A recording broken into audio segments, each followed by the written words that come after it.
Isa alaihissalam akan menuntaskan perkara ini. Nah, jadi Isa alaihissalam akan bersama Al-Mahdi, dan nanti kita berperang melawan Dajjal yang memimpin 70.000 tentara Yahudi bersama Isa alaihissalam. Isa alaihissalam yang membunuh Dajjal. Nah, Isa alaihissalam itu turun di sebuah menara putih di sebuah masjid sebelah timur Damaskus, namanya Masjid Al-Umawi. Saat dia turun dari langit diantar dua malaikat, umat Islam di bawah pimpinan Al-Mahdi siap-siap mau sholat subuh. Dan begitu dia turun, disambut sama Al-Mahdi dan langsung dipersilakan mimpin sholat subuh. Tapi Isa alaihissalam menolak.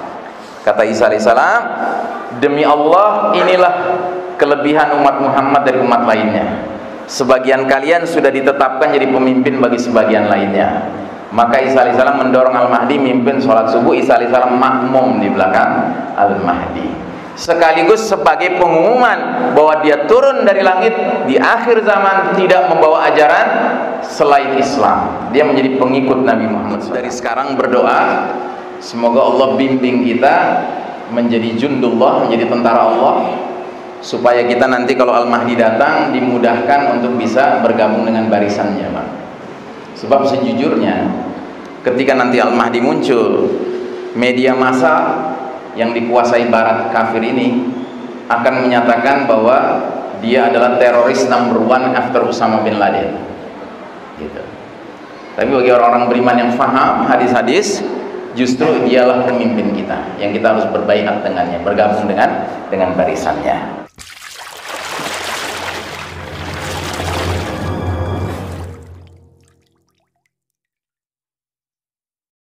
Assalamualaikum warahmatullahi wabarakatuh.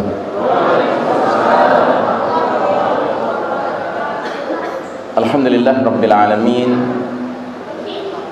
wassalatu wassalamu ala ashrafil anbiya'i wal mursalin, sayyidina Muhammadin wa ala alihi wa ashabihi ajma'in. Faqala Allah ta'ala fi kitabihil karim بعد أعوذ بالله من الشيطان الرجيم يا أيها الذين آمنوا اتقوا الله حق تقاته ولا تموتن إلا وأنتم مسلمون. وقال تعالى في آية أخرى وإذا قرأت القرآن جعلنا بينك وبين الذين لا يؤمنون بالآخرة حجابا مستورا. أما بعد. Majelis Ta'lim Masjid Raya Masjid Raya Nanggalo, Masjid Raya Nanggalo. Nanggalo. Masjid Raya Nanggalo. Masjid Raya Nanggalo rahimakumullah. Alhamdulillah malam hari ini Allah pertemukan kita dalam ketaatan. Allah izinkan tadi kita sholat maghrib, kemudian sholat isya. Mudah-mudahan sholat kita senantiasa diterima Allah Subhanahu wa ta'ala. Salawat salam sejahtera marilah kita doakan tercurah kepada manusia pilihan, teladan kita bersama Nabiullah Muhammad sallallahu alaihi wasallam, keluarganya, sahabatnya, para pengikutnya yang setia hingga akhir zaman, dan semoga kita termasuk umatnya yang berhak menerima syafaatul uzmah beliau di hari berbangkit nanti. Amin ya rabbal alamin. Saudara sekalian rahimakumullah, malam hari ini kita mengangkat tema seperti yang terlihat di layar dan juga sudah diumumkan, urgensi ma'rifatuz zaman, yang kurang lebih maknanya adalah pentingnya memahami kondisi zaman. Zaman adalah waktu, cuma biasanya zaman itu mencakup waktu yang panjang dan melibatkan orang yang banyak, ya. Tapi kita semua terikat dengan waktu, ya. Kita masing-masing punya jatah umur yang berbeda-beda. Sedangkan Nabi Muhammad sallallahu alaihi wasallam dalam sebuah hadis menyatakan, a'maru ummati baina sittin was sab'in. Umur umatku rata-rata antara 60 hingga 70 tahun. Yang melebihi 70 tahun sedikit jumlahnya, ya. Jadi kalau kita lihat di sini juga yang 70 tahun ke atas sepertinya agak sedikit, ya. Bapak nih kelihatannya nih kandidat, ya Pak. termasuk barang langka nih Bapak, istimewa, alhamdulillah. Ya. Nabi Muhammad SAW wafat usia 63. Khalifah pertama Abu Bakar Siddiq radhiyallahu anhu wafat usia 63. Khalifah kedua Umar bin Khattab radhiyallahu anhu wafat usia 63. Ya. Jadi ini rata-rata umur umat Nabi Muhammad SAW. Saya sekarang usia 61. Ini saya sudah harus selalu ingat ini. Ini sudah masuk usia akhir zaman saya ini. Gitu. Tanda-tanda zaman sudah mulai muncul.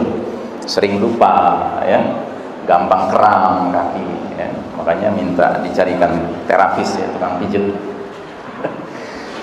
Nah, jadi saudaraku rahimakumullah, semua kita terikat usia, terikat umur, terikat waktu, ya.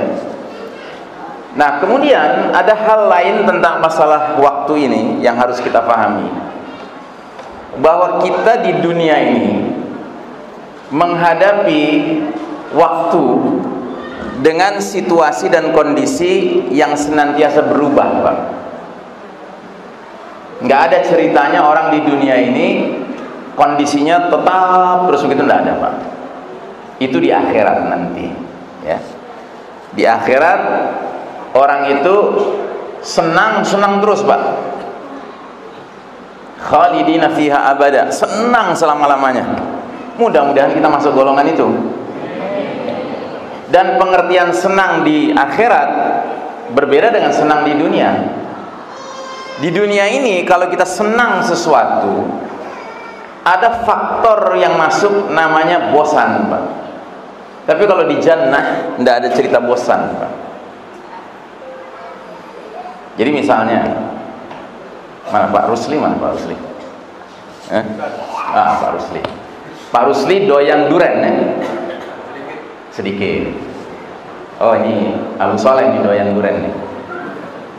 Seandainya dia minta keluarganya, anak istrinya, setiap minggu makan duren, sekalipun dia doyan duren, tapi nanti minggu ke-6 dia akan bilang, pekan ini kita ganti, kita makan yang lain. Karena apa? Ada bosan. Tapi kalau di jannah tidak ada bosan, Pak. Di jannah itu senang terus, Pak. Dan makin senang.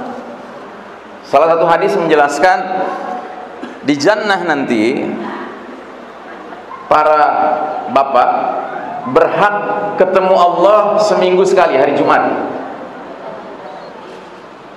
Nah, setelah pulang dari berjumpa dengan Allah ke rumahnya masing-masing, begitu disambut istrinya akan bilang, abang makin ganteng aja. Nah, gitu. Ya. Jadi makin senang. Tapi kalau di dunia senang itu nggak ada cerita senang terus, nggak ada. Dunia ini tempat segala satu silih berganti, Pak. Susah senang, sehat sakit, ya. Berjaya keok, ya, kalah, ya. Untung rugi, itulah dunia, Pak. Nggak ada di dunia ini orang untung terus, nggak ada. Senang terus, nggak ada. Makanya alhamdulillah Nabi Muhammad SAW mengajarkan kita doa kalau menghadiri acara walimah, ya. Kita diajarkan doa yang sangat cerdas. Kalau zaman sekarang banyak orang bodoh kalau berdoa kepada pengantin. Orang zaman sekarang doanya, semoga kalian berdua bahagia terus, ya. Nggak masuk di akal ini doa. Coba tanyakan semua pengantin kawakan di sini, terutama bapak yang sudah 70 tahun lebih, ya Pak. Apa iya sejak akad nikah dengan istri bahagia terus? Tidak. Itulah kehidupan dunia, sekalipun pasangan suami istri. Makanya doanya masuk akal. Barakallahu laka wa baraka alaika. Yang sayangnya kalau kita terima undangan pernikahan, terjemahannya nggak ada bedanya. Semoga Allah berkahi atasmu, semoga Allah berkahi untukmu, gitu ya. Padahal ini beda dalam bahasa Arab ini, laka dengan alaika itu beda. Semoga Allah berkahi kamu dalam masa bahagiamu, semoga Allah berkahi kamu dalam masa susahmu, dan semoga Allah himpun kalian berdua wa jama'a bainakuma fi khairin, dalam kebaikan dunia maupun akhirat. Nah, sehingga setiap pengantin kalau dapat doa seperti itu, dia sadar malam pertama pasti bahagia, tapi malam-malam selanjutnya belum tentu selalu bahagia, ya. Nah, jadi ini tabiat dunia, Pak. Kalau ini dialami satu orang, tentunya ini dialami juga oleh umat. Umat tidak terus-menerus dalam kondisi baik. ada kondisinya umat mengalami keadaan yang tidak baik. Ada masanya umat berjaya, ada masanya umat kalah. Ada masanya umat beruntung, ada masanya umat merugi. Itulah dunia, Pak. Nah, jadi kita membahas ini untuk mencatat zaman yang sedang kita jalani ini masuk kategori yang mana, Pak? Situasi dan kondisi zaman umat ini sekarang, ya. Karena semua sifatnya ada sunnatullahnya. Dan sunnatullah itu berbunyi, wa tilkal ayyamu nudawiluha bainan nas. Demikianlah hari demi hari masa kemenangan dan kekalahan kami pergilirkan di antara umat manusia. Jelas, Pak? Jelas ya? Jadi kita mau umat Islam ini berjaya, tapi kalau Allah sedang takdirkan nggak berjaya, ya jangan paksakan kehendak. Ya. Karena di balik semua takdir Allah ada hikmah. Ya, seperti juga kita sakit. Sakit kan macam-macam, Pak. Ada sakit yang sekedar bersin-bersin, sekedar pilek-pilek, ya kan? Yang kira-kira 3 tahun yang lalu orang datang ke masjid bersin-bersin biasa saja, tapi belakangan ini masuk ke masjid bersin ditengok orang banyak, ya kan? Kenapa nggak pakai masker kamu? Nah, gitu, ya kan? Dulu nggak ada begitu. Tapi ada yang jenis sakit sampai terkapar. Kalau sampai terkapar, terhalang dia berbuat kebiasaan-kebiasaan hariannya. Ya. Dan nggak bisa dipaksakan, Pak. Kalau kita memang sedang sakit terkapar, ya tuntutannya adalah berbaring. Jangan memaksa diri untuk tetap bisa beraktivitas seolah-olah tidak sakit. Nggak bisa. Nah, jadi saudaraku rahimakumullah, Nabi Muhammad sallallahu alaihi wasallam telah memberikan apa yang disebut dengan ilmu tentang akhir zaman. Dan ini masuk dalam kategori alamatus sa'ah, tanda-tanda mendekatnya hari kiamat. Nah, berdasarkan pesan-pesan beliau, ternyata kondisi yang kita hadapi sekarang ini sudah dijelaskan oleh Nabi 15 abad yang lalu. Sehingga realitas yang kita alami sekarang ini menjadi tasdiqun nubuwah, pembenaran atas nubuwah Nabi Muhammad SAW. Nah, saya mencatat setidak-tidaknya ada 8 situasi umat saat ini. Ya. Ke-8 situasi itu sebagai berikut. Pertama, kita sekarang sedang menjalani babak paling kelam dalam sejarah umat Islam. Yang kedua, kita berada dalam era di mana kaum muslimin mengekor kepada kaum Yahudi dan Nasrani alias the Western Civilization, peradaban Barat. Yang ketiga, ini adalah era penuh fitnah seperti sepotong malam yang gelap gulita. Ini bahasanya Nabi begitu. Seperti sepotong malam yang gelap gulita. Yang keempat, ini era di mana fenomena riddah merebak di tengah kaum muslimin. Apa itu riddah? Siapa tahu? Apa riddah? Hah? Apa? Kemurtadan, ya. Jadi fenomena kemurtadan itu merebak sekarang. Fenomena bahwa seorang muslim tidak hanya terjerembab dalam dosa kecil, bahkan bukan dosa besar, tetapi dosa yang paling mengkhawatirkan yang disebut para ulama dengan istilah nawaqidul iman, dosa yang membatalkan iman alias murtad. Yang kelima, ini era di mana kaum muslimin dijadikan santapan, hidangan makanan yang diperebutkan oleh ghairul muslimin, bangsa-bangsa lainnya. Yang keenam, ini era di mana musuh-musuh kaum beriman sudah tidak punya rasa takut terhadap kaum muslimin.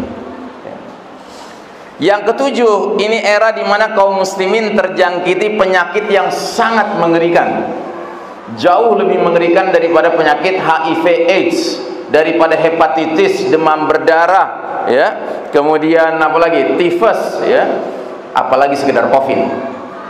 Namanya penyakit wahan.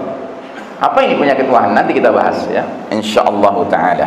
Lalu yang kedelapan, ini era di mana kalangan ar-ruwaibidah mendominasi urusan publik. Siapa ini ruwaibidah? Nanti juga kita bahas, ya. Nah, jadi Bapak dan Ibu rahimakumullah, saya mencatat setidak-tidaknya ada 8 situasi kondisi di mana umat Islam saat ini sedang berada. Dan semua ini ada dalilnya, ada hadisnya dari Nabi Muhammad sallallahu alaihi wasallam.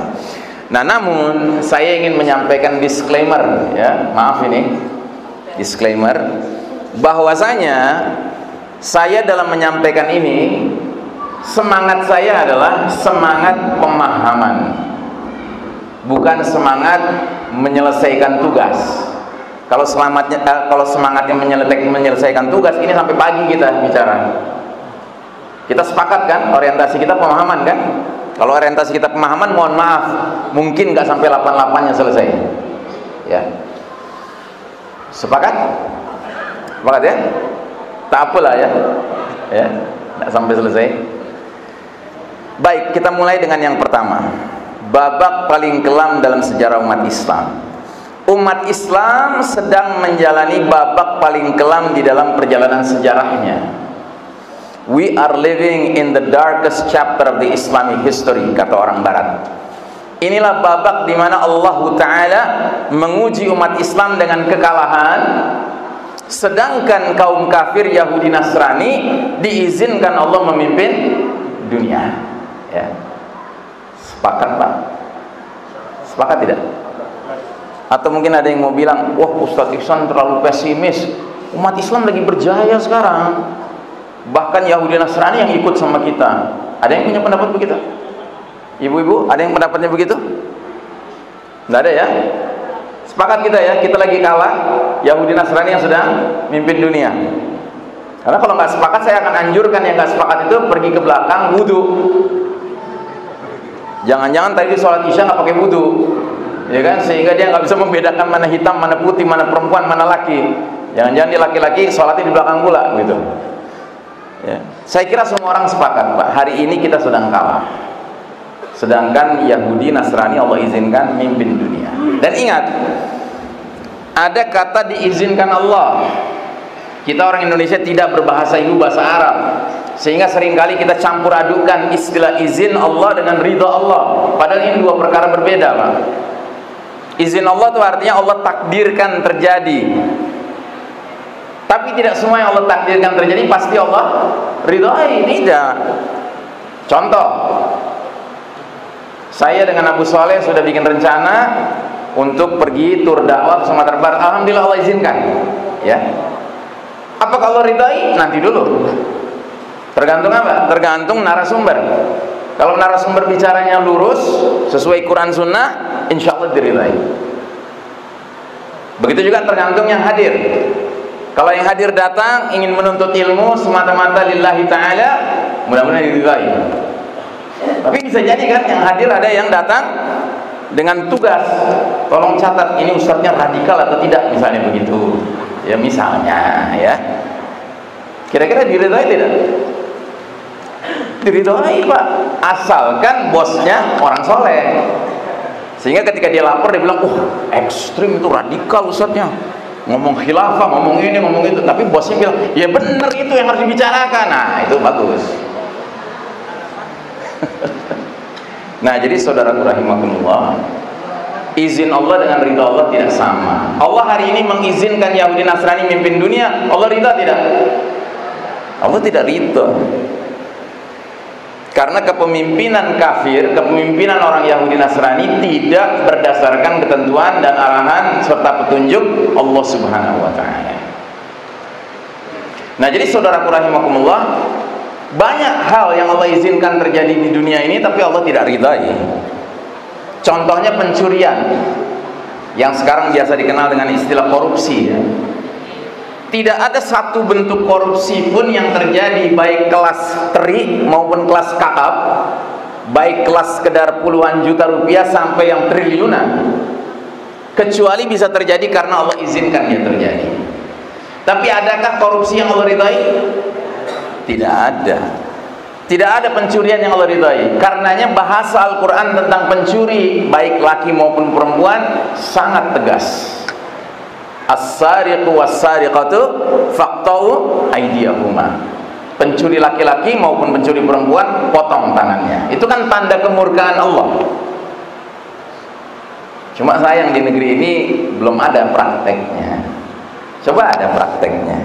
Kita akan menyaksikan para orang-orang yang pakai baju oranye, koruptor itu, melambai-lambai tangan, tidak ada jarinya, gitu. Sekarang masih ada jarinya, Pak. Happy kali dia, gitu. Nanti dari selnya dia masih bisa mengatur bisnisnya, ya kan?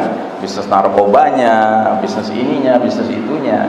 Ya karena nggak ada ancaman yang mengerikan, Pak. Tangannya utuh. Ya. Atau contoh lain lagi. Adakah perzinahan di muka bumi ini bisa terjadi tanpa izin Allah? Ada tidak? Tidak ada. Semua perzinahan hanya bisa terjadi karena Allah izinkan dia terjadi. Tapi pertanyaannya, apakah Allah ridha dengan perzinahan? Allah tidak ridha dengan perzinahan. Saking tidak ridhonya Allah dengan perzinahan, tidak ada ayat yang bunyinya hanya sekedar la taznu, jangan kalian berzina. Tapi yang ada adalah la taqrabuz zina, jangan dekati zina. Jadi jangankan berzina ya Pak, mendekatinya saja Allah sudah larang. Makanya dalam syariat Islam ini, dalam urusan yang satu ini, kita punya banyak regulasi Pak. Regulasi jaga pandangan mata baik untuk laki-laki maupun perempuan. Regulasi menutup aurat baik untuk laki-laki maupun perempuan. Regulasi agar jangan ikhtilat yang bukan mahram, ya. Regulasi tentang anak bahkan masuk ke dalam kamar orang tuanya ada aturan mainnya, gitu. Ini semua dalam rangka memelihara jangan sampai mendekati zina. Nah begitu juga dengan kepemimpinan. Allah bisa memberikan kepemimpinan kepada siapapun yang Allah kehendaki. Ayatnya sudah akrab di telinga kita. Qulillahumma malikal mulk tu'til mulka man tasha wa tanzi'ul mulka mimman tasha. Katakanlah wahai Allah pemilik segenap kerajaan, kekuasaan, engkau beri kerajaan siapa yang engkau kehendaki, engkau cabut kerajaan dari siapa yang engkau kehendaki. Jadi Allah mau berikan kerajaan pada orang beriman boleh, pada orang munafik boleh, kepada orang kafir boleh. Tapi apakah semua bentuk kepemimpinan automatically Allah ridai? Apakah begitu? Enggak kan? Allah hanya meridai kepemimpinan yang memenuhi syarat yang Allah gambarkan dalam Al-Quran. Dan syarat itu sebenarnya mudah sekali Pak. Anda bisa temukan di surah An-Nisa ayat 59. Ayat yang sudah sering kita dengar, tapi jarang kita punya. Allah berfirman, saya coba bantu memperlihatkan ayatnya, mudah-mudahan bisa muncul di layar ya.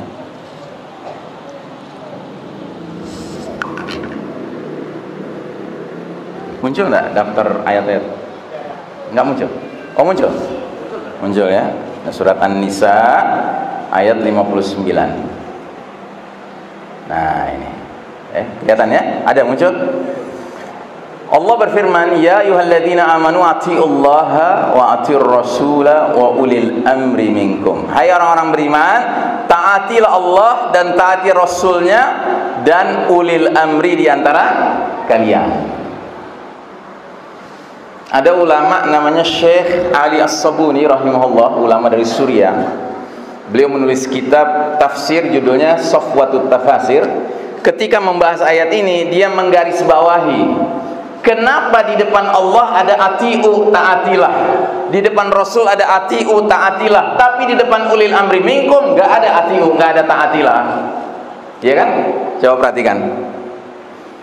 Karena kata dia, mentaati Allah, mentaati Rasul sifatnya mutlak, tidak boleh tawar-tawar, tidak ada negosiasi. Tapi yang namanya mentaati ulil amri minkum bersyarat. Ya. Syaratnya apa? Syarat pertama harus minkum, dari kalangan kalian.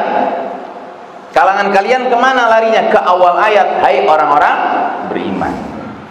Jadi kalau pemimpin kita orang beriman, dia sudah memenuhi syarat pertama untuk ditaati. Oke? Tapi kalau pemimpin dia Joe Biden, ya kan, orang kafir, ya kan, nggak ada keharusan mentaati dia. Tapi itu baru syarat pertama Pak. Ada syarat kedua. Di ayat ini dijelaskan. Fa in tanaza'tum fi syai'in farudduhu ila Allahi war rasul in kuntum tu'minuna billahi wal yawmil akhir. Dzalika khairun wa ahsanu ta'wila. Kemudian jika kalian berlainan pendapat tentang suatu perkara, maka kembalikanlah urusan perkara itu kepada Allah Al-Quran dan kepada Rasul As-Sunnah. Jika kalian benar-benar beriman pada Allah dan hari akhir, yang demikian itu lebih utama bagimu dan lebih baik akibatnya. Jadi syarat kedua ulil amri layak ditaati, di samping dia dari kalangan kalian orang beriman, tapi dia dalam menyelesaikan semua perkara hanya nengok kepada kitabullah was sunnah. Kalau syarat itu terpenuhi, maka kita nggak punya alasan tidak mentaati dia. Tapi kalau syarat itu nggak dipenuhi, apa alasannya kita mentaati dia? Sampai di sini paham, Bapak dan Ibu?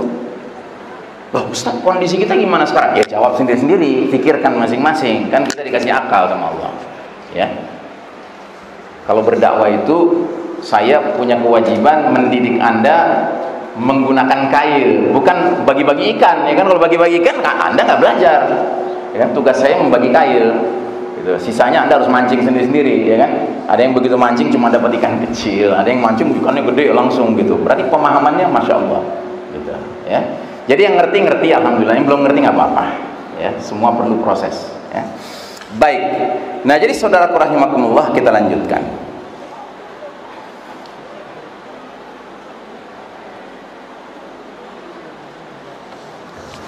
Jadi inilah babak di mana Allah Ta'ala mentakdirkan umat Islam dalam keadaan kalah, sementara kaum kafir Yahudi Nasrani Allah izinkan memimpin umat manusia.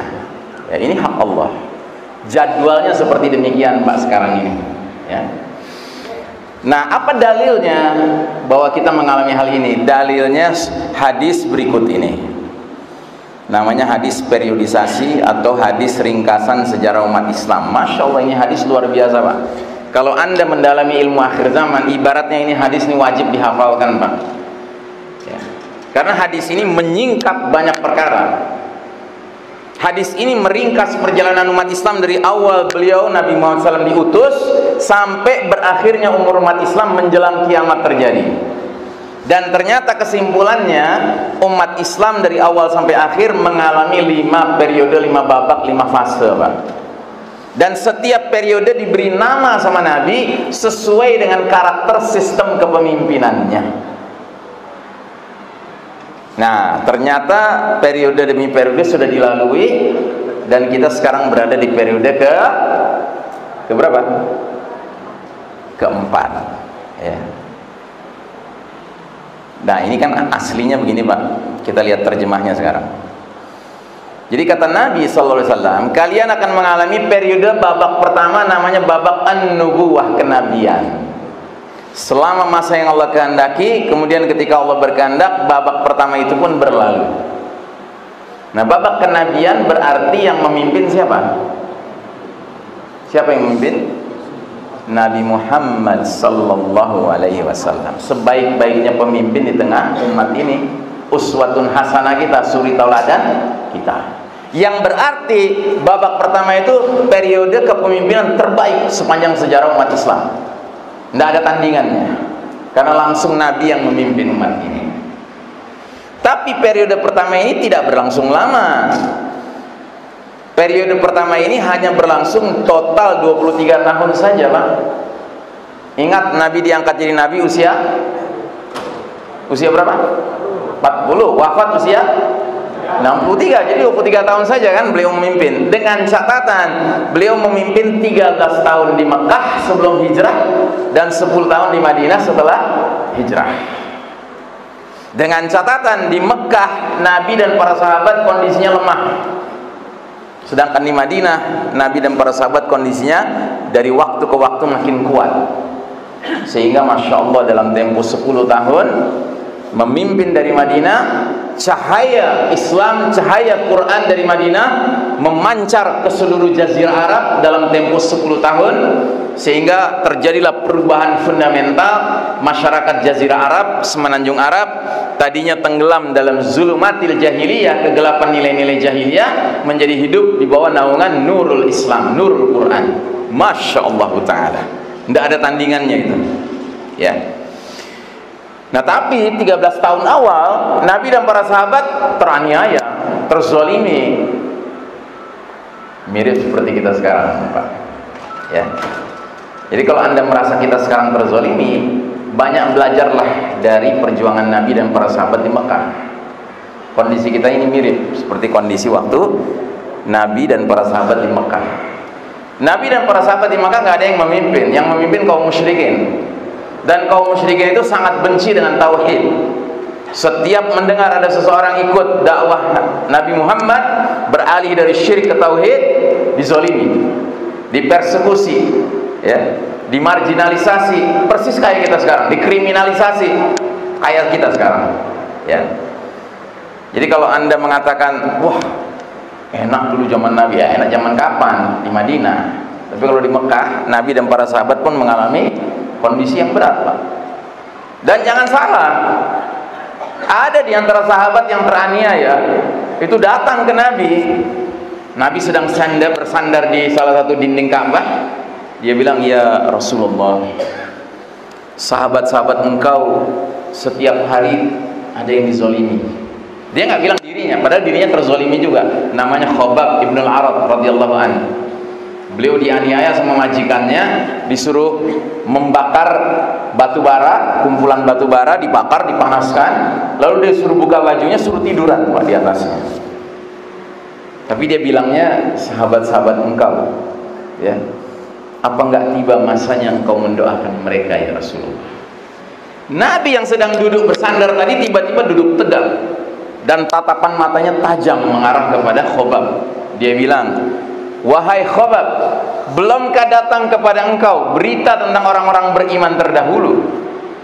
Ada di antara mereka ditanam hidup-hidup, cuma kepalanya yang muncul, lalu digergaji dibelah dua. Ada yang digarpu dengan garpu besar sehingga terkelupas dagingnya, sehingga terlihat tulangnya. Tapi mereka sabar dalam keimanan. Walakinnakum tastajilun, tapi kalian tergesa-gesa, kata Nabi. Masya Allah. Ya. Jadi kayak sekarang nih, misalnya beredar berita gitu kan, wah Cina sudah begini, Cina sudah begitu, ya kan? Ya kita harus paham, memang ini proses, Pak. Bukan kita ridho, tidak, kita nggak ridho dengan ini. Cuman ini proses yang harus kita lalui, Pak. Dalam rangka kita menjadi apa? Menjadi umat yang tough, umat yang memiliki kemampuan bersabar dan melipat gandakan kesabaran, Pak. Karena fasenya sedang fase memang kita kalah, Pak. Kalau kita sudah tahu skenario Allah kita sedang kalah sekarang, jangan paksakan jadwal berubah menjadi menang. Nggak bisa, Pak. Dan sekali lagi saya katakan, ini bukan berarti saya ridho dengan situasi ini. Enggak, kita nggak boleh ridho, Pak, dengan situasi ini. Cuma juga jangan kita paksakan jadwal, Pak. Kemenangan itu sepenuhnya jadwalnya di tangan Allah Subhanahu wa taala. Wa man nasru illa min indillah. Dan tidak ada pertolongan dan kemenangan kecuali dari sisi Allah taala. Tugas kita adalah terus istiqomah di atas jalan yang benar. Tidak berhenti kita mendakwahkan al-haq. Tidak berhenti kita menjelaskan tentang yang batil. Al-amru bil ma'ruf wan nahyi anil munkar. Nggak boleh berhenti, Pak. Para sahabat di kota Mekah sekalipun teraniaya, nggak ada cerita berhenti berdakwah, Pak. Tiap hari mereka cari mana kira-kira orang-orang musyrik yang bau-baunya sudah condong ke Islam, diajak, Pak. Diajak meninggalkan syirik menuju tauhid. Nah, kita pun demikian hari ini. Mana kira-kira kawan-kawan kita yang sudah mulai bisa meninggalkan sistem Dajjal hari ini? Ini kan sistem Dajjal hari ini, Pak. Kita ajak mereka untuk, mari kita sama-sama menjemput sistem Islam. Sekalipun belum ada sistem Islamnya. Tapi yang penting kita jangan biarkan saudara-saudara kita tenggelam dengan sistem Dajjal ini. Sistem Dajjal, Pak, hari ini. Sistem yang memang dirancang oleh mereka, perancangnya, untuk menyambut munculnya pemimpin mereka, Al-Masihud Dajjal. Sistem yang membolak-balik yang hak menjadi batil, yang batil menjadi hak. Sistem yang mengumumkan bahwa orang pembela hak asasi manusia yang padahal bandit itu sebagai orang baik. Sementara sistem ini mengajak orang untuk memandang para mujahidin, para ahli dakwah sebagai radikalis, teroris. Kita tidak boleh kita ikut-ikutan dengan pola berpikir yang mau dibangun oleh sistem Dajjal ini, sistem syirik ini. Nah, jadi saudaraku rahimakumullah, periode kenabian sudah berlalu, Pak. Lalu dalam hadis tadi Nabi mengatakan, "Tsumma takunu khilafatan 'ala minhajin nubuwah." Lalu datang babak kedua, namanya babak kekhalifahan yang sejalan, selaras, sesuai metode kenabian dalam hal perjuangannya, dalam hal kepemimpinannya. Nah, periode kedua ini adalah periode khulafa ar-rasyidin, khalifah-khalifah yang terbimbing oleh Allah Subhanahu wa taala. Periode kedua ini pun sama, Pak, tidak lama, hanya 30 tahun. Dan selama 30 tahun itu Allah Ta'ala takdirkan yang menjadi khalifah-khalifah, pengganti-pengganti Rasul, adalah dari kalangan sahabat-sahabat mubasyirina bil jannah, yang sudah dikabarkan berita gembira akan menjadi penghuni surga.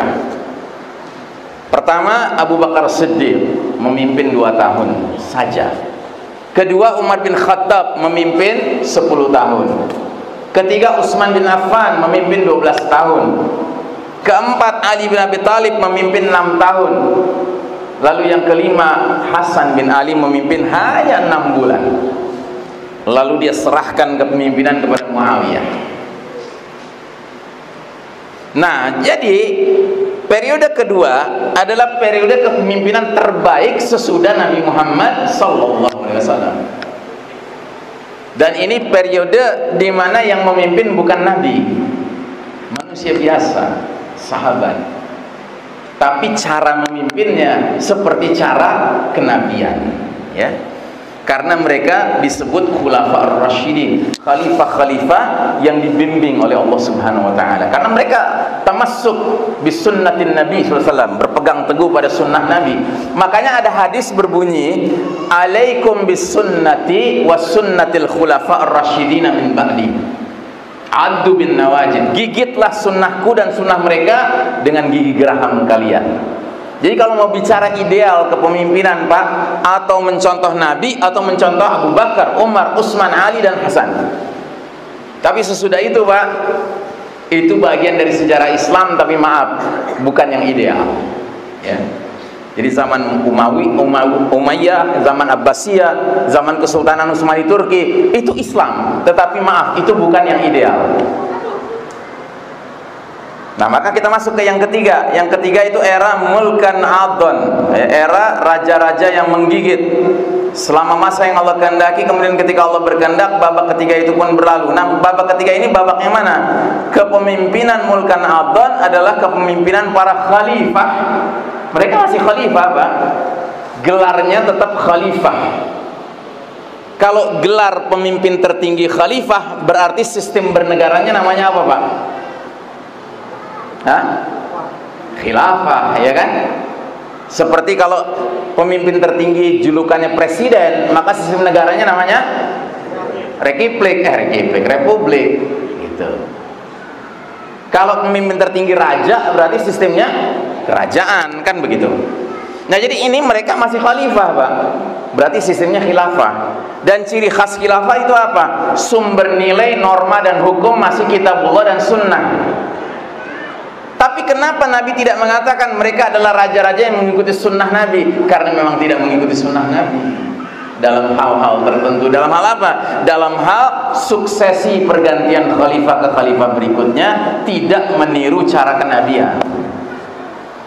Kalau para khulafaur rasyidin itu, Abu Bakar digantikan Umar, Umar digantikan oleh Utsman dan seterusnya, itu menggunakan pola musyawarah, mufakat, bai'at.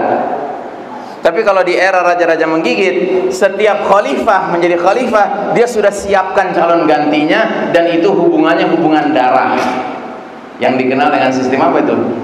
Waris mewarisi, kerajaan, Pak, ya. Ini harus paham, Pak, bedanya, Pak. Kalau kita nggak paham bedanya, kita baca sejarah bisa kacau. Kita harus mengerti bedanya. Dan qadarullah, periode ketiga ini adalah periode terpanjang dalam sejarah umat Islam, berlangsung 1302 tahun, Pak. Dari tahun 40 Hijriah, ya, wafatnya Hasan bin Ali, atau diserahkannya kepemimpinan Hasan kepada Muawiyah, sampai tahun 1342 Hijriah, 1302 tahun, Pak. Dan kita tidak boleh tutup mata. selama 13 abad itu, 1302 tahun itu, terkadang Allah takdirkan umat Islam punya khalifah yang adil, yang penuh rahmah, sayang dengan umat. Tapi terkadang Allah takdirkan khalifahnya zalim, Pak, bengis kepada umat. Contohnya Yazid bin Muawiyah. Yazid bin Muawiyah ini anak sahabat, Muawiyahnya sahabat tapi dia bukan. Waktu dia jadi khalifah, dia sampai memerintahkan satu pasukan menyerang kota suci Madinah, Pak. Ini mengerikan, Pak. Nggak terbayang kalau Khalifah Rashidah melakukan itu. Nggak ada ceritanya. Ya. Tapi di zaman raja-raja menggigit ada yang seperti itu. Atau contoh lain, di zaman ada ulama besar namanya Imam Ahmad bin Hanbal rahimahullah, yang jadi khalifah itu terpengaruh dengan ajaran Mu'tazilah. Mu'tazilah itu kalau zaman sekarang kira-kira ajaran liberal, Pak ya. Nah, jadi khalifah ini memerintahkan Imam Ahmad, tolong keluarkan fatwa pesanan penguasa yang isinya apa? Al-Quran adalah makhluk. Mau Imam Ahmad mengeluarkan fatwa itu? Tidak mau Imam Ahmad. Dan ini sekaligus pelajaran buat kita, Pak. Rupanya fatwa pesanan penguasa bukan baru zaman sekarang adanya, Pak. Zaman dulu pun ada. Tapi bedanya apa? Bedanya ulamanya, Pak. Kalau zaman sekarang ulamanya bisa kena wanipiro. Ya, kalau zaman dulu tidak ada cerita. Imam Ahmad itu kekeh dia. Dia mengatakan Al-Quran kalamullah, tidak boleh dirubah Al-Quran menjadi makhluk Allah. Diancam penjara, nggak peduli dia, masuk penjara. Imam Ahmad sudah masuk penjara, masih dibujuk, dirayu, diancam sama khalifah untuk mengeluarkan fatwa itu agar bebas dari penjara. Nggak mau Imam Ahmad, ancamannya dicambuk. Nggak apa-apa, dicambuk dia. Tapi tidak ada ceritanya Imam Ahmad mendorong rakyat untuk lawan khalifah, nggak ada. Karena khalifah masih memenuhi kewajibannya sebagai khilafahwan, bukan negarawan ya Pak, khilafahwan. Yaitu minimal dia memerintah masih dengan Quran dan Sunnah. Coba ada cara berpikirnya yang agak error. Tapi itu personal, Pak, pribadi. Jelas ya? Nah, jadi saudaraku rahimakumullah, periode ketiga yang berlangsung begitu lama, 1302 tahun, ini periode yang kata orang Perancis komsi komsa, kata orang Arab nisif-nisif. Kata kita separuh-separuh. Kadang-kadang ada khalifah yang baik, kadang-kadang ada khalifah yang jahat. Nah, celakanya pihak barat yang melakukan pengkajian sejarah Islam, kalau membicarakan sejarah Islam mesti yang diangkat zaman khalifah-khalifah yang jahat itu, Pak. Sehingga umat Islam yang nggak mau belajar dari yang lain, belajar dari orang barat juga, akhirnya jadi percaya, wah zaman khilafah zalim begitu. Ngerti, Pak? Makanya hari ini banyak orang alergi dengan khilafah, karena taunya khilafah itu zaman khalifah-khalifah yang jahat, yang zalim. Memang ada, tapi nggak semuanya.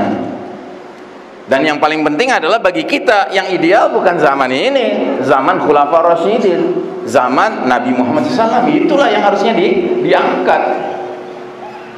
Jelas ya sampai sini ya? Ini penting, Pak. Kalau ini nggak jelas, nggak clear, ya Anda bisa termakan oleh ghazwul fikri, perang pemikiran yang sekarang berkembang di dunia.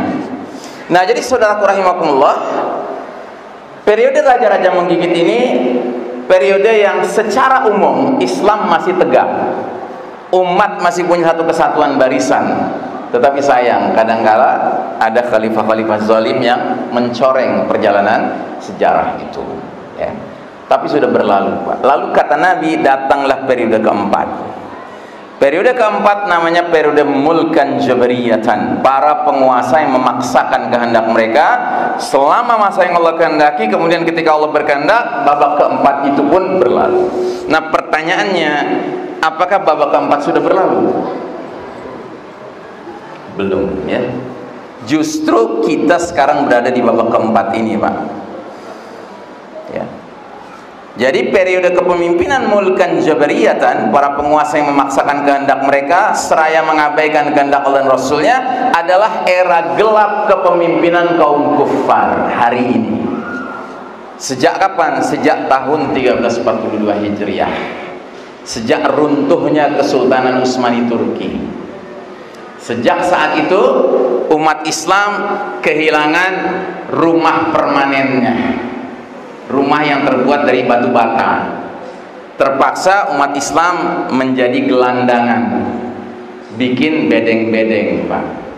Ada bedeng Mesir, ada bedeng Indonesia, ya kan? Ini sekedarnya, rumah sekedarnya gitu loh, Pak. Rumah besar kita udah runtuh. Cuman celakanya, saking nggak tahan, nggak punya rumah, akhirnya terkecoh dengan bedeng. Akhirnya teriak-teriak, bedeng harga mati. Gitu. Padahal orang-orang yang tinggal di rumah permanen, orang kafir, ya kan ketawa ngeliat yang tinggal di bedeng aja teriak-teriak harga mati. Ya, bedeng kan tinggal ditiup angin juga bubar. Ya. Gitu. Nah, jadi sejak saat itu kita menjadi laksana anak-anak ayam kehilangan induk, Pak. Menjadi laksana gelandangan kehilangan rumah permanen. Nah, kita harus sadar, Pak, ini bedeng, sekedar bedeng ini. Ya, kita perlu untuk bernaung ala kadarnya, tapi jangan pula kita kemudian mengawetkan bedeng, Pak, sampai teriak-teriak harga mati. Gitu. Yang harga mati itu iman kita, Pak. Allah dan Rasulnya, Al-Quran itu harga mati. Buktinya apa? Buktinya sampai mati nanti ditanya sama malaikat. Malaikat menanyakan, man rabbuka, siapa Rabb kamu? Rabbi Allah. Ma dinuka, apa din kamu? Diniyal Islam. Man nabiyuka, siapa nabi kamu? Wa Muhammad Rasulullah sallallahu alaihi wasallam. Ma ilmuka, dari mana ilmu kamu tentang hal-hal itu? Qara'tu kitabullah fa amantu bihi wa sadaqtuhu. Aku telah membaca kitab Allah, Al-Qur'an, aku benarkan, aku imani. Ya? Ah, ini harga mati, Pak. Tapi nggak ada nanti di dalam kubur itu pertanyaan dari malaikat, ma jinsiyatuka, apa keluarga negaraan kamu, bangsa kamu, nggak ditanya, Pak. Mana paspor kamu, nggak ditanya, Pak. Ya. Nah, jadi saudaraku rahimakumullah, sejak kita masuk periode keempat ini, Pak, kaum kafir yang Allah izinkan memimpin dunia, Allah cabut hak kepemimpinan kita yang sudah berlangsung ribuan tahun, Pak. Allah kasih ke mereka. Boleh Allah melakukan itu? Jangan berani-berani bilang nggak boleh, ya. Allah itu punya banyak asmaul husna. Salah satu asmaul husna itu Al-Jabbar. Al-Jabbar artinya apa, Pak? Yang maha memaksa. Mereka ini yang sekarang mimpin dunia, mereka disebutnya mulkan jabriyah, penguasa-penguasa yang memaksakan kehendak. Tapi kemampuan memaksa mereka itu ada batasnya. Tapi kalau Allah Al-Jabbar, yang maha memaksa, yang kalau Allah sudah memaksakan sesuatu, tidak ada yang bisa menghindar. Tapi kalau yang sekarang mereka berusaha memaksa sesuatu, kita masih bisa menghindar. Ya. Mereka-mereka yang nggak mau dimicin, tahu micin, Pak? Micin, ya? Itu bisa micin online, Pak.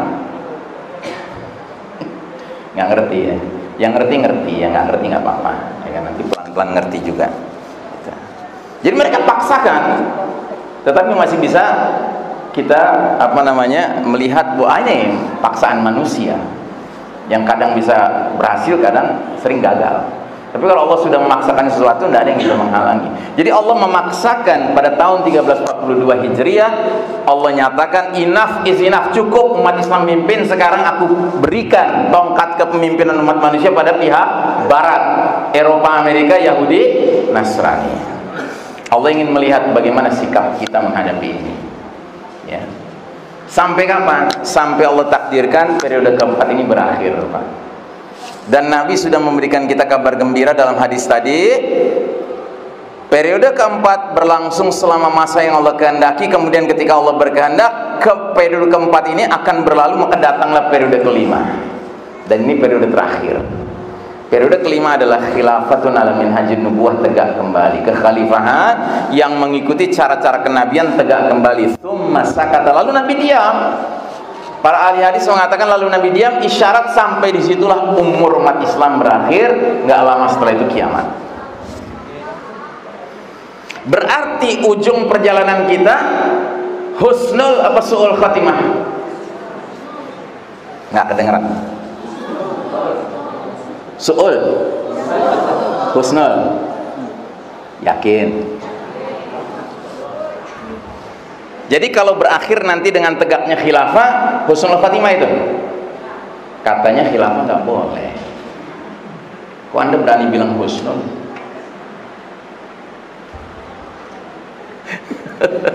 Gimana menjawab ini? Begini jawabannya. Imam Syafi'i pernah menziarahi makam Nabi. Di atas makam Nabi dia mengatakan kalimat, pendapat siapapun selain penghuni makam ini boleh diterima, boleh ditolak. Tapi kalau sudah penghuni makam ini yang berpendapat, wajib seorang mukmin itu mengimaninya. Nah, yang bilang khilafah nggak boleh itu pendapat Nabi bukan? Hah? Pendapat Nabi yang mengatakan khilafah nggak boleh? Bukan kan? Sedangkan ini pendapat Nabi. Ya. Disitulah pentingnya orang beriman selalu meletakkan qala Allah Ta'ala, qala Rasul di atas segala-galanya. Sehingga pendapat siapapun yang nggak sejalan dengan itu, maaf, Allah dan Rasul lebih utama. Jelas ya Pak? Nah, nanti periode kelima ini kalau datang, apa yang terjadi? Berdasarkan hadis-hadis alamatus sa'ah, tanda-tanda skenario akhir zaman nanti, kepemimpinan yang muncul adalah kepemimpinan seseorang yang julukannya Al-Mahdi. Julukan ya Pak, bukan nama. Al-Mahdi itu bukan nama, julukan. Artinya apa? Laki-laki yang mendapat petunjuk dari Allah Subhanahu wa taala, itu Al-Mahdi. Satu. Yang kedua, artinya laki-laki yang ditunjuk Allah untuk menjadi Amirul Mukminin fi akhir zaman, pemimpinnya kaum beriman di akhir zaman. Dan kita tidak tahu jadwal kemunculan Al-Mahdi kapan. Tapi mengingat kita sekarang sudah di babak keempat, berarti ya satu babak lagi Pak. Dan kalau saya secara pribadi ditanya, saya termasuk yang husnuzon billah, sangka baik kepada Allah. Tampak-tampaknya kemunculan Al-Mahdi nggak lama lagi Pak. And he is the certified leader, dan dia adalah pemimpin yang dapat sertifikasi Allah dan Rasulnya. Yang artinya kalau kita mau bersibuk-sibuk menghabiskan tenaga, energi, waktu dan biaya, kita persiapkan diri dan keluarga kita menyambut kedatangannya. Bukannya kita sibuk ngabisin waktu untuk uncertified leaders, pemimpin-pemimpin yang gak ada sertifikasi dari Allah dan Rasulnya buat 2024. Gak ada urusan kita dengan itu. Karena gak ada jaminan, bukan dari Allah dan Rasulnya. Malah kita tahu, kita yakin siapapun yang muncul nanti masih di babak keempat. Babak keempat era apa Pak? Mulkan Jabriyah. Anda cuma akan melihat sosoknya berubah, tapi maksanya sama aja. Saya bukan menakut-nakuti Pak, masalahnya teori tentang ilmu akhir zaman seperti itu. Tadi ngobrol-ngobrol makan tadi habis maghrib, saya bilang di era akhir zaman ini Pak, nggak ada ceritanya fitnah makin lama makin ringan Pak, nggak, makin berat Pak, kayak gunung makin nanjak Pak. Sampai kapan? Sampai puncak fitnah muncul. Siapa dia? Dajjal. Jadi jadwal kemunculan Dajjal is very close. Makanya makin hari makin terasa berat Pak sekarang kita ini. Dan Anda tahu musuh-musuh Islam, elit global, mereka itu sedang merancang sesuatu yang mereka sebut The Great Reset. The Great Reset itu nama lain saja dari apa? Dari Nos, Novus Ordo Seclorum. Apa artinya? New World Order, tatanan dunia baru. Tatanan dunia baru adalah sebuah tatanan dunia yang nggak kenal negara lagi, nggak ada batas-batasnya Pak. Pemimpinnya satu. Dan dia memaksakan kehendaknya luar biasa. Nah mereka sudah amat sangat yakin, ini makin dekat ini jadwal mengumumkan Great Reset Pak. Sudah makin yakin mereka ya, walaupun mereka agak kesal juga kemarin program plandemi, saya nggak mau nyebutnya pandemi Pak, plandemi itu direncanakan ini program ini ya. Ini rada gagal Pak, karena adanya negeri-negeri seperti Indonesia. Indonesia ini negeri yang rada bebel gitu untuk disuruh nurut sama apa global elit. Karena di Indonesia ini banyak rempah-rempah gitu, sehingga disuruh solusinya cuma satu, pengobatannya masing-masing cari pengobatan sendiri Pak. Ada yang bekam, ada yang herbal, ada yang ini ya kan. Alhamdulillah nggak seperti di Amerika, nggak seperti di Eropa. Di Eropa semua harus nurut ngikutin aturan rumah sakit. Tapi kalau di negeri ini alhamdulillah masih banyak kreativitas, Pak. Gitu. Dan terbukti justru mereka-mereka yang kreatif itu yang bisa bertahan. Yang justru ngikutin aturan main makin babak belur. Senyum-senyum. Yang ngerti-ngerti, yang belum ngerti nggak apa-apa, nanti pelan-pelan ngerti, Pak. Ya. Tapi yang jelas memang dunia kita sekarang ini dunia yang tidak ramah dengan iman dan Islam. Ya karena yang memimpin orang kafir. Nah, jadi kalau Anda bayangkan kira-kira perjalanan kita ini seperti ini, Pak. Naik turun. Di babak pertama kita tadinya di bawah, di Mekah tuh masih di bawah. Terus begitu hijrah ke Madinah kita naik ke atas, ya, kita naik ke atas nih. Dan ternyata setelah kita berada di atas, kita terus di atas di babak kedua, terus di atas di babak ketiga. Tapi di babak ketiga itulah kita masuk ke persimpangan jalan menuju meluncur ke bawah. Dan sekarang kita di bawah sekarang ini, ya. Tapi insya Allah kita nanti begitu masuk babak kelima naik lagi, meroket kita, Pak. Dalam arti sebenarnya, bukan kan dulu ada orang meroket juga, Pak, tapi bohong, kan? Gitu. Ini meroket beneran, Pak. Gitu. Kita akan menyaksikan Aizzul Islam wal Muslimin nyata nantinya. Nah, tapi sebelum itu saya lanjutkan tadi pembahasan tentang babak kelima. Jadi setelah Al-Mahdi nanti diikuti dengan kepemimpinan Nabiullah Isa alaihissalam. Kita umat Islam punya keyakinan yang mirip seperti orang Nasrani. Cuma kita nyebutnya Isa alaihissalam, Al-Masih, Isa ibnu Maryam. Kalau mereka nyebutnya Jesus Christus, Jesus Christ, ya, akan turun dari langit. Dan bedanya kita meyakini Isa alaihissalam nanti menjadi pengikut Nabi Muhammad SAW, sementara mereka meyakini Yesus Kristus membangun Kingdom of Heaven, kerajaan surgawi di dunia ini. Semua orang jadi Nasrani, kata mereka begitu. Oh enggak, justru Isa alaihissalam nanti akan menghancurkan salib.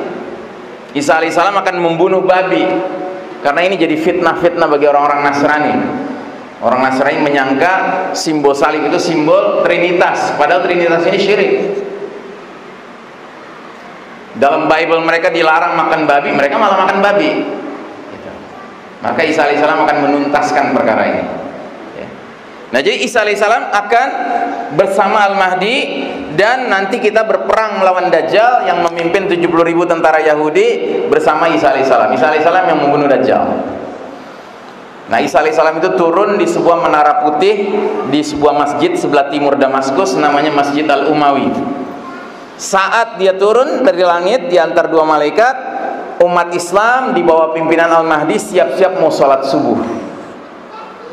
Dan begitu dia turun disambut sama Al-Mahdi dan langsung dipersilakan mimpin sholat subuh. Tapi Isa alaihissalam menolak.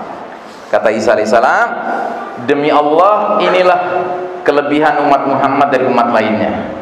Sebagian kalian sudah ditetapkan jadi pemimpin bagi sebagian lainnya.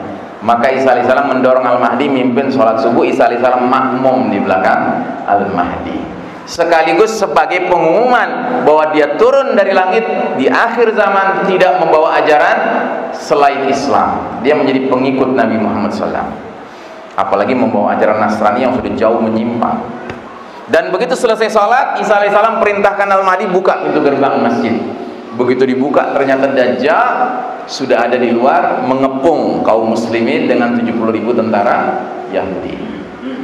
Tapi begitu Dajjal melihat di tengah-tengah barisan Al-Mahdi ada Isa alaihissalam, kata Nabi, Dajjal menjadi laksana garam disiram air. Kalau garam disiram air jadi apa, Pak? Meleleh, ya, mencair. Kalau kata orang Betawi, orang Jakarta, ngeper. Dajjal langsung ngeper. Tahu ngeper, Pak? Ketakutan. Dan lari dia meninggalkan medan perang, dikejar sama Isa alaihissalam. Sampai mana? Sampai kota Lut. Lut itu antara Tel Aviv dan Yerusalem di Palestina. Maka terbunuhlah Dajjal di Babul Lut, pintu masuk kota Lut, dengan tombaknya Isa alaihissalam. Nah, jadi saudaraku rahimakumullah, sesudah itu perang terakhir, Pak. Umat Islam perang terakhir itu melawan Dajjal. Sesudah itu umat Islam tidak menghadapi perang lagi, tapi menghadapi Ya'juj wa Ma'juj, ya. Dan itu bersama-sama Isa alaihissalam, Allah kabulkan doa Isa alaihissalam dan orang-orang beriman untuk menghancurkan Ya'juj wa Ma'juj, ya. Nah, itu ceritanya masih panjang selanjutnya, tapi intinya kira-kira babak kelima nanti seperti itu, Pak. Dan kita patut dari sekarang berdoa semoga Allah bimbing kita menjadi jundullah, menjadi tentara Allah, supaya kita nanti kalau Al-Mahdi datang dimudahkan untuk bisa bergabung dengan barisannya, Pak.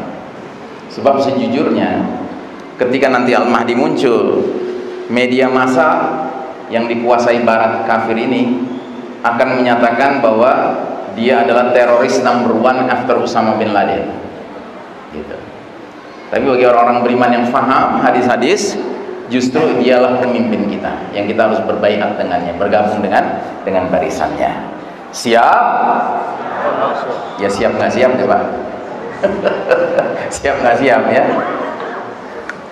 Nah makanya kita yang sudah mulai masuk usia 60-an, 70-an ini setidak-tidaknya harus menguasai ilmunya Pak, supaya apa? Kita salurkan, kita wariskan ke anak kita. Mungkin kita nggak ketemu Al-Mahdi, mungkin anak kita ketemu, mungkin cucu kita yang ketemu, tapi ilmu ini harus terwariskan Pak.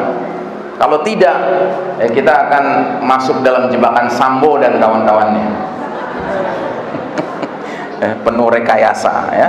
Baik, nah jadi saudaraku rahimakumullah, perjalanan umat adalah seperti naik turun begini Pak ya. 1342 tahun umat Islam memimpin, berjaya memimpin, memperkenalkan sistem iman tauhid kepada umat manusia yang dia pimpin. Ketika kita masuk ke bawah, kita terpuruk, umat Islam kalah. Sudah 102 tahun Pak kita kalah Pak, lewat kalender Hijriah. Kira-kira kaum kafir yang memimpin dunia sekarang ini mau meneruskan sistem iman tauhid tidak? Mau tidak mereka meneruskan? Ya tidak mau lah. Karena mereka beriman tidak, bertauhid juga tidak. Bagaimana mereka mau meneruskan sistem iman tauhid? Malah mereka memperkenalkan apa yang mereka sebut New World Order, tatanan dunia baru, yang artinya apa? Zaman khilafah itu zaman Old World Order, tatanan dunia kuno yang harus ditinggalkan. Makanya semua cara mereka gunakan untuk menggambarkan bahwa khilafah itu jelek. Padahal kita akan menjemput kedatangan khilafah kembali Pak. Suka tidak suka, siap tidak suka, siap ya kan? Akan kita jemput Pak, karena ini pesan Nabi. Nabi tidak mungkin berdusta. Nah tapi intinya kita harus sadar bahwa inilah sunnatut tadawul, sunnah pergiliran Pak. Sunnatullah tentang pergiliran. Allah berfirman, wa tilkal ayyamu nudawiluha bainan nas. Demikianlah hari demi hari, masa kejayaan dan keruntuhan, kemenangan dan kekalahan kami pergilirkan di antara manusia agar mereka bisa mendapat pelajaran. Ya. Dan kita sudah mengalami 2 kali sunnatut tadawul, yaitu pada tahun 0 Hijriah ketika Allah takdirkan umat Islam tadinya lemah di Mekah menjadi berjaya di Madinah. Terus kita mengalami sunnatut tadawul tahun 1342 Hijriah yang tadinya kita berjaya ribuan tahun justru menjadi terpuruk. Nah tapi insya Allah kita akan menjemput sunnatut tadawul ketiga Pak. Dari kondisi kita terpuruk sekarang ini menuju kondisi berjaya dengan hadirnya Al-Mahdi, yang mudah-mudahan kita ketika Al-Mahdi datang sudah siap menjadi para junudullah, tentara-tentara Allah.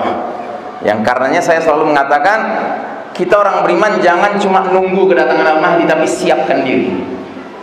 Makanya ada bahasan khusus nanti tentang bagaimana kita mencetak diri kita dan keluarga kita menjadi tentara Allah. Kalau sifat-sifatnya sudah kita penuhi, mudah-mudahan Allah nanti percaya ketika Al-Mahdi muncul, kita dimudahkan gabung dengan Al-Mahdi. Tapi kalau kita belum layak Pak, sulit kita akan bisa diterima registrasi kita ya. Nah jadi saudaraku rahimakumullah, inilah kira-kira bahasan kita malam hari ini ya. Dan satu hal yang saya harus ingatkan, ada hadis Nabi bersabda, khairul qurun al-qarn alladhi bu'ithtu fihim thumma alladhina yalunahum thumma alladhina yalunahum. Sebaik-baik generasi adalah generasi di mana aku diutus kepada mereka, para sahabat, kemudian yang sesudahnya, kemudian yang sesudahnya. Artinya apa? Ada sebagian kita ditipu oleh sejarah yang dibikin oleh musuh. Ada sebagian kita kalau menyebut zaman keemasan Islam itu menyebutnya zaman Granada Pak, zaman Alhambra, zaman Andalusia. Oh tidak Pak, itu bukan zaman kita berjaya. Zaman keemasan kita justru zaman Nabi dan para khulafaur rasyidin. Itulah zaman kejayaan kita. Kalau kita mengatakan zaman keemasan Islam itu justru zaman Andalusia, zaman Granadi, zaman Alhambra, ya kan? Sama saja kita mengatakan zaman Nabi jelek. Dan sama saja kita mengatakan zaman berikutnya nanti jelek, padahal ada babak kelima nanti, babak kejayaan kembali. Jadi ini logika zaman keemasan Islam itu zaman Andalusia, ini logika Barat, Pak. Barat ingin membuat kita berpikirnya materialis seperti mereka. Betul, di zaman Andalusia itu kita sedang di puncak-puncak ya ilmu pengetahuan, sains dan sebagainya, perkembangan teknologi, tapi itu bukan zaman keemasan kita. Zaman keemasan kita zaman orang-orang yang hadir bersama Nabi adalah orang yang paling bertakwa, yang paling beriman, sekalipun sederhana, Pak. Ya. Dan ini pun harus menjadi logika kita hari ini, Pak. Kalau kita ingin menjadi umat yang berjaya, jangan berpikir nyari duit banyak-banyaknya, Pak. Bukan itunya. Bagaimana kita memastikan iman kita ya kokoh, takwa kita haqqa tuqatih, ya. Dan kita punya yang namanya as-sabru wal istiqamah, kesabaran dan keistiqamahan. Baik, sebelum saya akhiri, saya mengundang saudara sekalian untuk mari kita perluas ilmu kita tentang akhir zaman ini dengan saya merekomendasikan buku-buku sebagai berikut. Pertama, ini ada buku karya seorang ulama dari Palestina, Dr. Muhammad Ahmad Al-Mubayyad, judulnya Ensiklopedia Akhir Zaman. Ini buku sangat bagus, Pak. Ya. Kemudian ada buku Negeri-Negeri Akhir Zaman. Ini menjelaskan hadis-hadis tentang negeri-negeri yang disebut Nabi dalam hadisnya tentang apa yang akan terjadi di akhir zaman. Tapi jangan coba-coba cari negeri Indonesia, nggak disebut di situ. Wakanda nggak disebut di situ, ya kan? Ya. Kemudian ada hadis, buku bagus juga, kumpulan 400 hadis akhir zaman, sudah terpilih hadis-hadisnya. Nggak ada hadis yang palsu, nggak ada hadis yang lemah. Ya, hadisnya minimal hasan, maksimal sahih. Ada Misteri Dajjal dan ada buku Kita Berada di Akhir Zaman. Nah, buku-buku ini bisa Anda dapatkan di depan, ada gerai kecil diperagakan di situ. Anda bisa dapatkan. Tapi bagi mereka yang tidak kedapatan, nanti bisa pesan lewat WhatsApp atau SMS ke nomor yang terkait ini. Saya kira ini yang saya bisa share pada malam hari ini. Ya, mudah-mudahan Allah Ta'ala menjadikan majelis ini diwarnai keberkahan. Mudah-mudahan ilmu yang kita terima sekalipun terbatas ini menjadi ilmu bermanfaat untuk dunia akhirat kita bersama. Dan lebih kurangnya saya mohon maaf. Wassallallahu ala nabiyina Muhammadin wa ala alihi washabihi ajma'in walhamdulillahirabbil alamin. Wassalamualaikum warahmatullahi wabarakatuh.